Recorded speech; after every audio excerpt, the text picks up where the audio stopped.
ये जो तस्वीर है वो दो भाइयों के बीच बंटवारे के बाद बनी हुई तस्वीर है।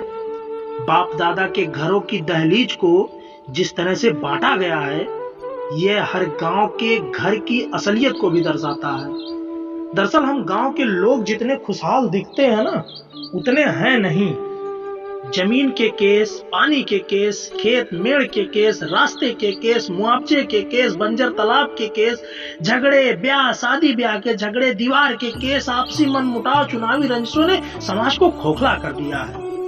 अब गांव वो नहीं रहे हैं कि बस या अन्य वाहनों में गांव की लड़की को देखते ही सीट खाली कर देते थे बच्चे। दो चार थप्पड़ गलती पर किसी बड़े बुजुर्ग या ताऊ ने ठोक दिए तो इशू नहीं बनता था। लेकिन अब आप सभी जानते ही हैं, अब हम पूरी तरह बटे हुए लोग हैं। गांव में अब एक दूसरे की उपलब्धियों का सम्मान करने वाले, प्यार से सिर पर हाथ रखने वाले लोग संभवतः अब मिलना मुश्किल है। वह लगभग गायब से हो गए हैं। हालात इस कदर खराब हैं कि अगर पड़ोसी फला व्यक्ति को वोट देगा तो हम नहीं देंगे, इतनी नफरत कहां से आई है। लोगों में ये सोचना और चिंतन का विषय है। गांव में कितने मर्डर होते हैं, कितने झगड़े होते हैं और कितने केस अदालतों और संवैधानिक संस्थाओं में लंबित इनकी कल्पनाओं भी भयावह है। संयुक्त परिवार अब गांव में शायद एकाध ही है। लस्सी दूध की जगह यहाँ भी अब ड्यू, कोको कोला, पेप्सी पिलाई जाने लगी है। बंटवारा केवल भारत का ही नहीं हुआ था, आजादी के बाद हमारे समाज में भी बटा था और शायद अब हम भरपाई की सीमाओं से भी बहुत दूर आ गए हैं। अब तो वक्त ही तय करेगा कि हम और कितना बटेंगे।